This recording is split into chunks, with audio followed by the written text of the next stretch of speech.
Buat para perempuan, setiap bulan itu hampir pasti ya ngalamin yang namanya pendarahan, alias menstruasi. Udah kayak rutinitas biasa aja kan? Tapi pernah nggak sih kepikiran kalau proses ini sebetulnya super unik? Coba tebak, dari semua mamalia yang ada di planet ini, berapa persen yang menstruasi? Jawabannya, cuma 2%. Iya beneran cuma 2%. Fakta ini aja udah bikin menstruasi jadi salah satu hal paling langka di dunia hewan.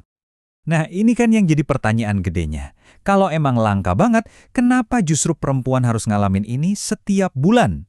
Oke, yuk kita bedah sama-sama jawabannya. Jawabannya sebenarnya cukup simpel, tapi keren banget. Anggap aja tubuh kita itu punya mekanisme super cerdas buat mempersiapkan kedatangan seorang tamu yang sangat-sangat istimewa.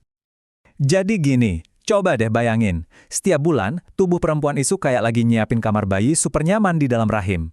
Bener-bener disiapin, lengkap dengan kasur empuk yang isinya penuh nutrisi. Tujuannya buat jaga-jaga kalau ada calon bayi yang datang.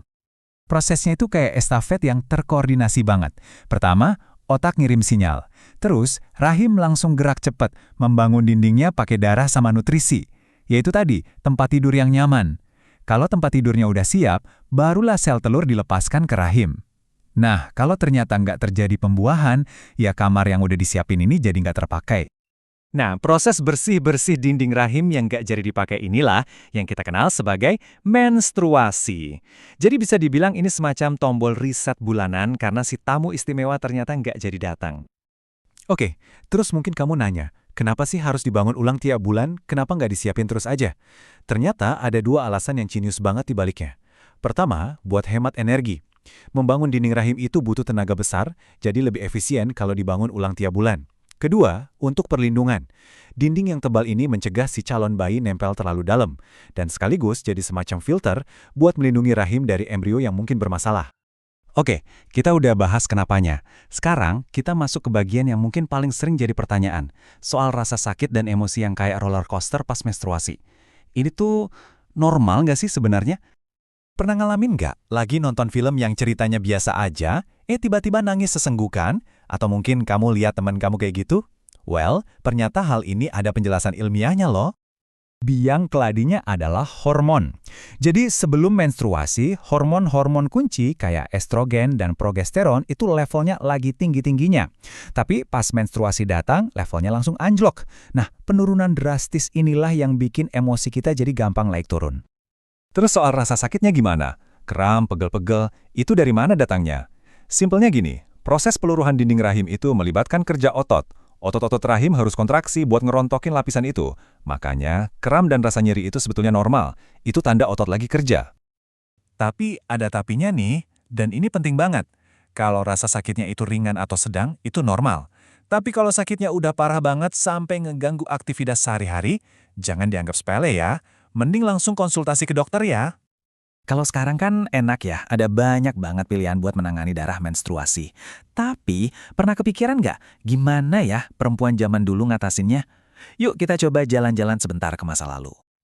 Ternyata perempuan zaman dulu itu resourceful banget. Tergantung di mana mereka tinggal dan apa yang ada di sekitar mereka, caranya macam-macam. Ada yang pakai kertas, ada yang pakai spons laut, bahkan sampai kulit kerbau. Tapi nggak sedikit juga yang, ya udah nggak pakai apa-apa, dibiarkan mengalir begitu aja. Nah, yang menarik juga adalah cara pandang orang zaman dulu terhadap menstruasi. Ini benar-benar terbelah dua. Di satu sisi, menstruasi dianggap sebagai kutukan. Perempuan yang lagi haid sering diasingkan, dianggap nggak bersih. Tapi di sisi lain, ada juga kebudayaan yang justru menganggap menstruasi itu sesuatu yang sakral dan punya kekuatan khusus. Dan ini nih, ada satu penemuan yang menurut saya keren banget. Ada bukti yang menunjukkan kalau perempuan prasejarah puluhan ribu tahun yang lalu itu mungkin udah melacak siklus menstruasi mereka di atas tulang. Kalau ini beneran terbukti, artinya perempuan zaman purba udah paham banget sama pola bulanan tubuh mereka. Canggih kan? Oke, dari zaman purba, kita lompat lagi ke zaman sekarang. Kita udah tahu kalau ini proses biologis yang normal dan cerdas. Tapi pertanyaannya, kenapa ya sampai sekarang ngomongin soal menstruasi itu masih sering dianggap tabu? Iya, faktanya, bahkan di zaman modern ini, menstruasi itu masih jadi topik yang sering dihindari atau dibicarakan dengan bisik-bisik.